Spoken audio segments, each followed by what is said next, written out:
Let's explore solutions and components to make our 3D scene more pro-looking. While the content of your scene, the quality of your models is very important, the way you present it on screen can make a huge difference. For this lesson, we will be starting from this Tesla model with an ambient light. And even if the quality of the Tesla here is quite nice, the overall feeling is so-so because there is no depth, there are no reflections, no shadows, nothing. Let's see how we can improve that scene to make it look from flat to something more pro and realistic. One solution to have proper settings out of the box is to use the stage component from Dry Library. It's a wrapper component that will create a proper studio lighting that will center its content and add shadows. Let's try it on our 3D model. Let's add stage. Be sure it's the one from Dry.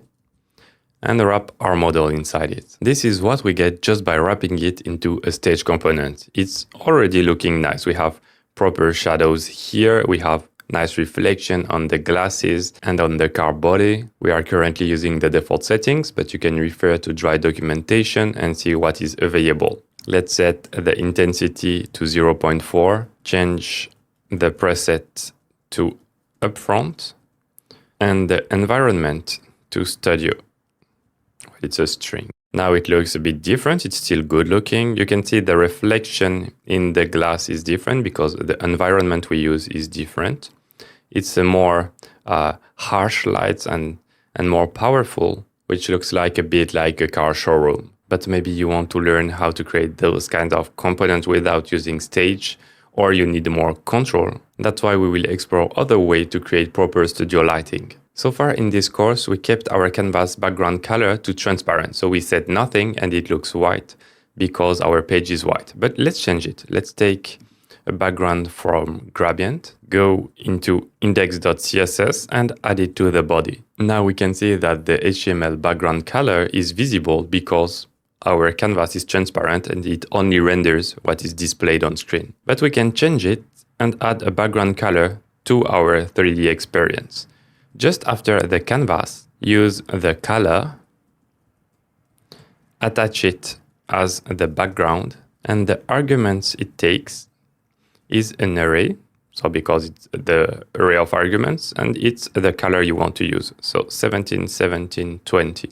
It's a very dark blue. Now we have that nice dark blue color, even if behind we have our gradient. Let's also add some fog to our scene so items will smoothly disappear in the background. We need to attach it to fog.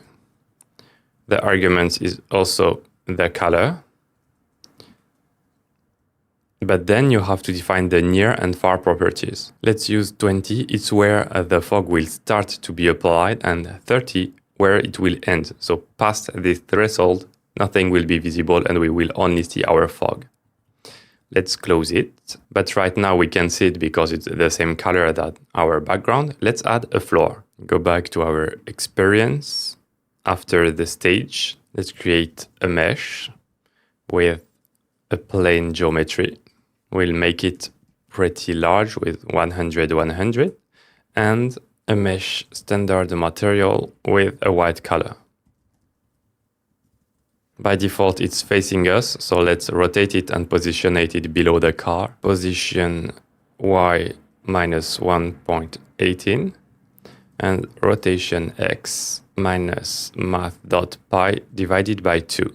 Now we can see our floor properly, and instead of having a harsh cut here with the plane and the background, it smoothly fades away. Instead of using that classic white floor, let's use a more interesting one. Dry Library has a lot of different materials we can use. We will use mesh reflector material. If you look at the examples, you can see it has a nice reflection of the model on top of it. It's perfect for our use case. We simply replace our mesh standard material with a mesh with an uppercase letter because it's coming from Dry and not from Three.js.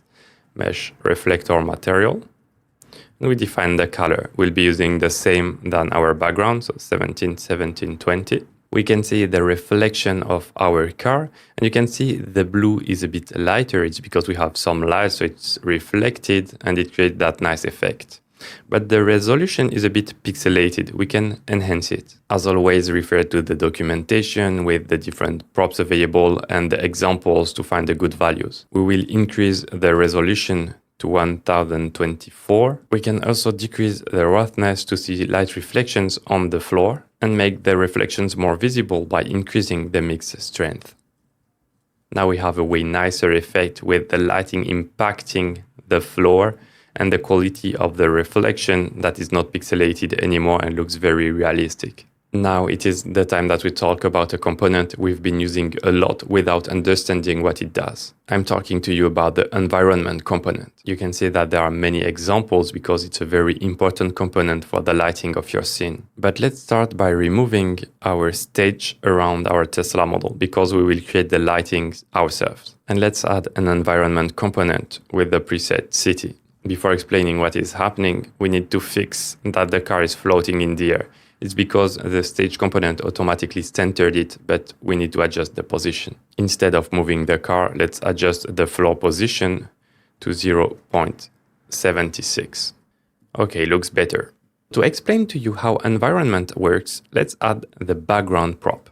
When we choose a preset, in fact, we are choosing an HDRI image. This is the one we can see here in the background, and it will be used and rendered with another camera to capture the light and reflections to apply it into our scene. Here we are using the city preset. What it does is it's loading an image from a CDN, Potsdamer Platz, which is this city here. But it's not ideal in production to rely on a CDN you have no control and no trust. Instead, you can download it into your project and not use the preset but the file property. And there are many resources available where you can download HDRI image. You can see the image here that is used and how it applies on object and reflections. Let's try with this one, Umhlanga Sunrise. You can see that the size is quite heavy, 1.58 megabyte. So be sure to use the lightest that works for your project, HDR, and download. Then in your project, go to the file,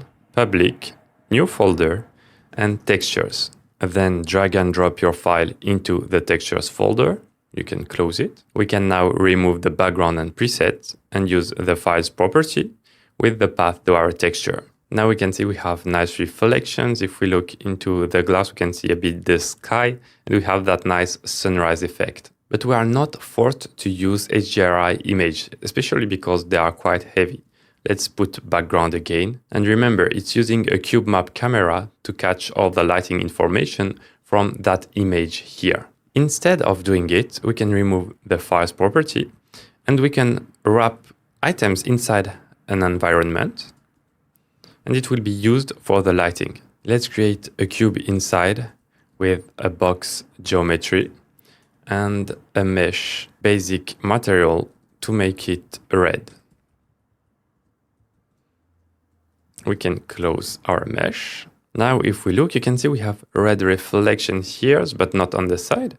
And if we turn, because we have the background prop, we can see it's because we have that red mesh here that the reflections are applied to our car. By the way, we can remove the gradient of our page to not have false information in index and remove it. Okay, so we have nothing and our red cube. You can see all the potential that it has because we can do literally anything to create proper lighting. We can go even further and not use HDRI image, but use textures that we will wrap inside a sphere to create an environment around us. We'll be using Blockade Labs AI, but you can use any other one. When I first wrote the tutorial, it was entirely free. Now it has some credits you can use, so let's use them. Open Skybox AI, and you can see you have an example, and you can write anything you want here and define the style and download the texture you need. I will use showroom filled with spotlights and neon lights and generate. This is what it generated to me, but the file is quite big. It's 2.8 megabyte, but we can compress it. Go to squoosh.app and drop your file here. Then you can see all the settings on the bottom right. You can decrease the quality or resize it if it's too big. Here we can see it's probably way too big. Let's decrease it by almost half. And now it's like 10 times smaller, only 242 kilobytes. We can download it. Drag and drop it to your textures folder.